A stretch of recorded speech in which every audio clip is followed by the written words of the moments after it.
We're standing right on the edge of a year that could completely change how we think about technology. I'm talking about 2026 and this huge idea that artificial intelligence is about to get, well, physical. It's getting ready to step out of our screens and into the real world. So let's break down what that actually means. Seriously, just pause and think about this for a second. For our entire lives, pretty much, our relationship with powerful tech has been through a screen, a keyboard, a mouse. But what happens when all that intelligence gets a body, when it gets hands and feet and wheels? And this is the big idea we've got to wrap our heads around. This isn't just about a slightly faster chip or a bigger database. We're talking about the moment software stops being a passive tool that waits for our command and becomes an active agent that works right alongside us, out here in the physical world. And the official term for this whole thing, it's physical AI.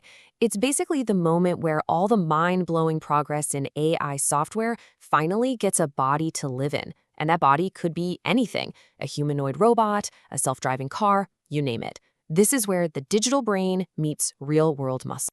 Okay, so before you can give technology a body, you got to make sure its brain is actually ready for the job, right? And that's the first huge shift that's already happening. The very nature of AI is changing. This slide just nails the difference. We are moving away from AI as a simple tool, something that just reacts to one command at a time.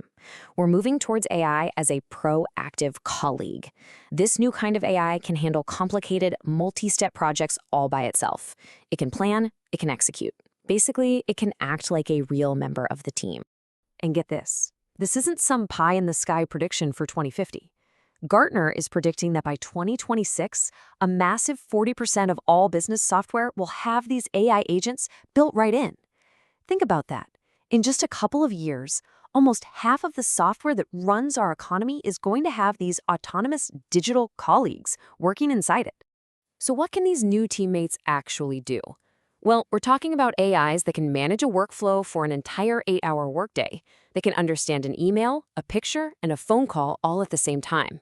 They'll even be able to help doctors make initial diagnoses with incredible accuracy. And here's the kicker. A lot of this will happen right on your own device, which is a huge deal for privacy. But, even a super smart AI brain isn't the whole story. To solve the really gnarly problems, the ones that are just impossible for even our best supercomputers, we need a whole new kind of muscle. And that brings us to the next piece of the puzzle, quantum computing. Now, don't worry, quantum computers are not coming to replace your MacBook. The absolute best way to think about them is as a hyper-specialized consultant.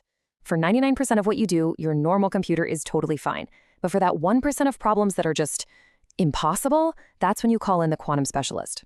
So here's how it actually works in practice. It's really a team effort. Your normal computer, let's call it the classical computer, does most of the work. But when it hits a wall, a problem it just can't crack, it offloads that one specific, super hard calculation to a quantum processor.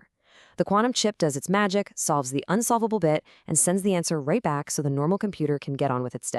So where is this going to show up first? Well, we're talking about huge, game-changing fields. Things like drug discovery, where you can simulate molecules in ways we never could before, designing brand new materials from scratch, optimizing incredibly complex financial markets, or making global supply chains ridiculously efficient. These are the first places quantum is expected to really make a dent. All right, so we've got the super smart AI brain, we've got the quantum-powered problem solver.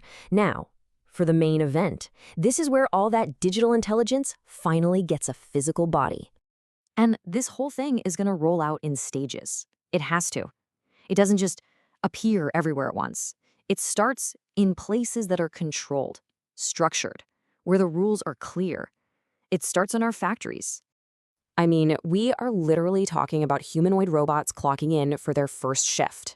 You've got companies like Tesla aiming for mass production of their Optimus robot. Tech over in China is planning to deploy thousands of their own units. Even LG is looking at bringing robots into the home to help with chores. This isn't science fiction anymore. It's a business plan. So, from the predictable factory floor, we move to the total chaos of our city streets. That's right, physical AI is hitting the road. And listen, this is not just a couple of quirky test cars in one city anymore. Just look at Waymo's target for 2026. They're talking about millions of rides every single week across dozens of cities. This is the moment autonomous driving goes from a novelty to a normal part of getting around town for millions of us. And just to show you how this stuff seeps into everything, let's talk about entertainment for a sec. The most hyped video game in a decade, Grand Theft Auto 6, is supposedly using this next-gen AI to make its world feel unbelievably alive and dynamic. It's going to set a whole new bar for what we expect from digital worlds. Okay, the brains are here. The quantum power is coming online.